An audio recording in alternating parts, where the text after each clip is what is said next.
Adilabad MP Soyam Bapurao సంచలన వ్యాఖ్యలు చేశారు. తనకి టికెట్ రాకుండా రాష్ట్ర నాయకత్వంలో కొందరు అడ్డుకుంటున్నారన్నారు.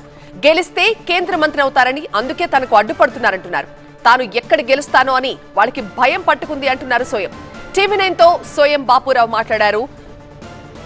నేను కొమ్మపై ఆధారపడిన మనిషిని కాదు, స్వతగా ఎదగగలను అంటున్నారు. ఆదిలాబాద్ పార్లమెంట్ సీటు నాదే, గెలిచేది కూడా నేనే అంటున్నారు సోయం బాపురావు. ఇక సెకండ్ లిస్ట్ లో టికెట్ వస్తుందని భావిస్తున్నాను అంటున్నారు. టికెట్ రాకపోతే మాత్రం తన దారి తాను చూసుకుంటానంటున్నారు. సోయం బాపురావు వ్యాఖ్యల పూర్తి సారాంశాన్ని మా కరెస్పాండెంట్ నరేష్ అందిస్తారు. రేపు ప్రధాని రాక నేపథ్యంలో ఏమైనా ఆ సీటుకు సంబంధించి కానీ ఆదిలాబాద్ పార్లమెంటుకు సంబంధించి కానీ వరాల జల్లు ఉండే అవకాశం ఉందా?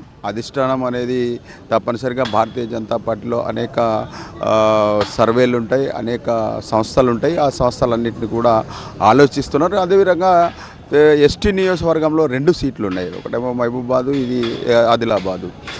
అక్కడ సామాజికంగా అక్కడ లంబాడేస్తే ఇక్కడ ఆదివాసీ వేయాలి, ఒకవేళ ఇక్కడ లంబాడేస్తే అక్కడ ఆదివాసీ వేయాలి. ఆ ఈక్వేషన్ కూడా పార్టీ చూడడం జరుగుతుంది. కాబట్టి రాబోయే రోజులలో ఖచ్చితంగా 2వ లిస్టులో భారతీయ జనతా పార్టీ అధిష్టానం నన్ను గుర్తించి టికెట్ ఇస్తుందనే నాకైతే నమ్మకం ఉంది. హైదరాబాద్లో మాధవిలత లాంటి నాయకురాలికి బీజేపీ సభ్యత్వం లేకుండా బీజేపీ టికెట్ ఖరారు చేసింది. కానీ బలమైన ఆదివాసీ సామాజిక వర్గానికి సంబంధించిన నేతగా ఉన్న ఒకే ఒక్క లీడరు టికెట్ ఎందుకు ఖరారు చేయలేదు?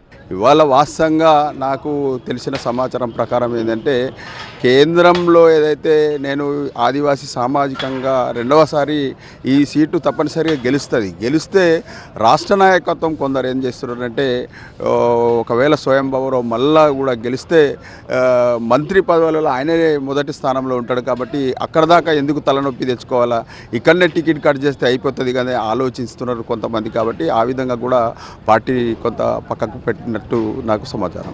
కొంతమంది ఎమ్మెల్యేలు మీతో సఖ్యతగా ఉంటూనే లోపాయికారిగా అంతర్గతంగా మాత్రం మీకు టికెట్ రాకుండా ప్రయత్నాలు చేస్తున్నారు. పక్కపార్టీకి సంబంధించిన నేతలను ప్రోత్సహిస్తున్నారు. అసలు పార్టీలోకి రాని నేతలను టికెట్ వస్తుందంటూ ప్రచారాలు కూడా చేస్తున్నారు. వీటన్నిటిని ఎట్లా చూస్తాడు సోయం బాపురావు? అంటే వాస్తవంగా బీఆర్ఎస్ పార్టీకి సంబంధించిన మాజీ ఎంపీని కొందరు ప్రోత్సహిస్తున్నారు. వాస్తవంగా ప్రజలు తెలుసుకుంటారు. దాన్ని ఎందుకు తెలుసుకుంటారంటే, ఆయన గతంలో ఎంఐఎం పార్టీకి ఓటేసిన అభ్యర్థి. దాన్ని ప్రజలు ఎట్లా స్వాగతిస్తారు? ఖచ్చితంగా ప్రజలు దాన్ని తిరస్కరిస్తారు. కాబట్టి ఆ విధంగా భారతీయ జనతా పార్టీకి సంబంధించిన నాయకుడు కూడా అలాంటి వ్యవహారాలు చేయకుండా భారతీయ జనతా పార్టీని ఇంకా బలోపేతం ఏ విధంగా చేయడానికి, ఈ సీటును ఎట్లా గెలిపించాలని చేయకుండా ఈ విధమైన నాటకాలు చేసి ఈ విధంగా చేస్తున్నారు. కాబట్టి అది తప్పు అనేది కూడా మేము అనుకుంటున్నాం.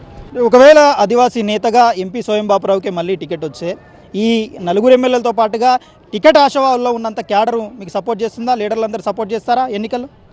ఇప్పుడు నేను మొదలే చెప్పిన పక్షి అనేది ఎవరి మీద ఆ కొమ్మ మీద ఆధారపడది, అది రెక్కల మీద ఆధారపడుతుంది. కాబట్టి సోయం బాపురావు కూడా ఖచ్చితంగా నా నాయకత్వం మీదనే నేను ఆధారపడతా తప్ప వేరేల మీద ఆధారపడాలి. మొత్తానికి ఎంపీ సోయం బాపురావుకు టికెట్ వచ్చే అవకాశాలు 100% ఉన్నట్టేనా? 100% వస్తాయి. రాని పక్షాల్లో మా దారి మేము చూసుకుంటాం.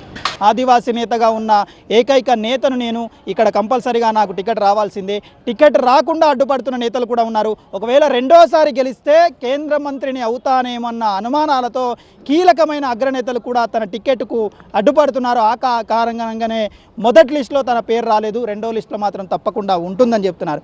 దాంతోపాటుగానే 2వ లిస్టులో లేకపోతే తన దారి తాను చూసుకుంటానంటూ కూడా ఎంపీ సోయం బాపురావు కీలక వ్యాఖ్యలు చేశారు. కెమెరా పర్సన్ ప్రవీణ్తో నరేష్, టీవీ9 ఆదిలాబాద్.